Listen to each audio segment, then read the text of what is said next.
Alright, fellas, I'm back from GCX, and I want to use this video to talk about my thoughts and opinions on the Edge of Fate DLC. Seeing as it's been out for 2 weeks now, let's go ahead and talk about it. Now, just so everyone's aware, these are just my thoughts and opinions, my experience with the DLC, and everything like that. Now, one thing that we need to be very clear here about is I believe that in terms of what they added with this DLC in terms of like actual new content, I feel like it was kind of weak. Like, I'll be honest, bro. The campaign, I wasn't a big fan of it. But like half the time I was getting lost, back and forth. Gotta use a ball, gotta be a ball, gotta find a little hole, gotta force myself into this hole. And I'll be honest, I just wasn't the biggest fan of Edge of Fate's campaign. I thought it was kind of weak, didn't really enjoy it, and it's gonna be the first time that I buy 2 campaign skips. I generally buy 1, bro. I'm not running through that campaign again. No way. I did not like it. At least the gameplay aspects of it. I feel like the story on the back half of it was pretty cool. Waiting for Bive to drop the Lord video so I can understand it a little bit more. But the back half of the story in the campaign, actually pretty cool. But the actual gameplay of the campaign sucks. That's my thoughts on the campaign, if I'm being brutally honest.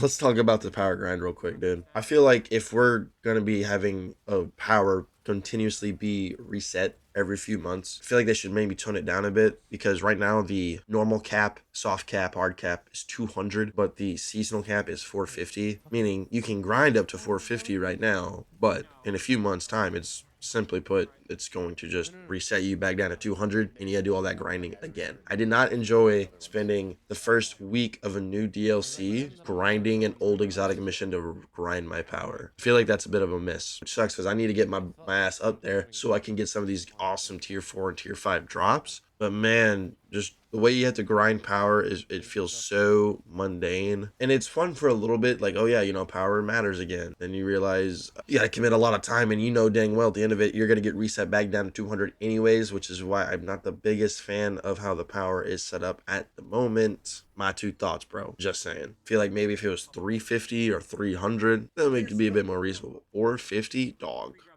Dog. Oh, that's gonna be a reset? Dog, come on. Now, other things that the DLC actually added in terms of like quality of life or just shakeups to the game itself, I'll be honest, dude, the new stat system, I freaking love it. I think it's awesome. I like on my damage loadout, I should have, you know, I'm maxing out and super into weapons. When on my neutral game loadout, I might be like focusing more on like grenades or something. You know, I just like how every stat point gives you a benefit. I really do like that. Having my Starfire back and its nuking fusion grenades is definitely pretty awesome. And overall, I do enjoy just how the new stat system is. And the firing range is just amazing. So glad that they brought that, dude. So glad that they brought that back. Rather brought back the Tribute Hall, but just made it way better. I love the firing range. I'm so glad we have it now. If I want to actually go test something in a very like specific scenario, just I like it. I think it's awesome. You will not be catching me complaining about a great thing like the firing range. And then for me, in my opinion, what makes a DLC good or not is how's its raid. And Desert Perpetual, at least for me right now, might be one of my favorite raids. I've always wanted a raid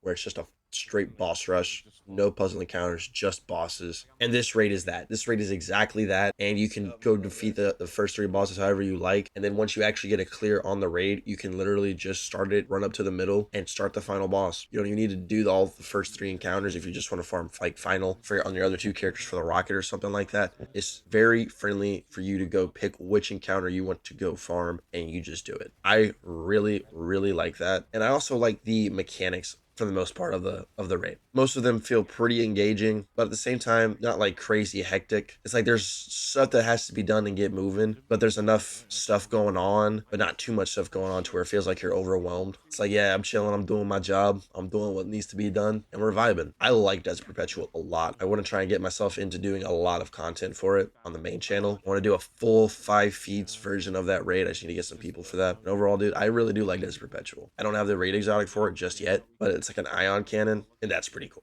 Overall, I think what this DLC has brought to the table and the changes it's brought to the table is nice. It's definitely a big shakeup for the game. And even if the destination and the campaign is a miss, the raid was a huge hit. That's what's most important to me. If I had to rate this DLC out of 6 out of 10, you're like a 6.5, 7, just because the raid is so gas. If you guys don't raid, be honest, bro. You're missing out on what makes this game so captivating. Let me know your thoughts and opinions on the DLC down below. Thank you guys for watching.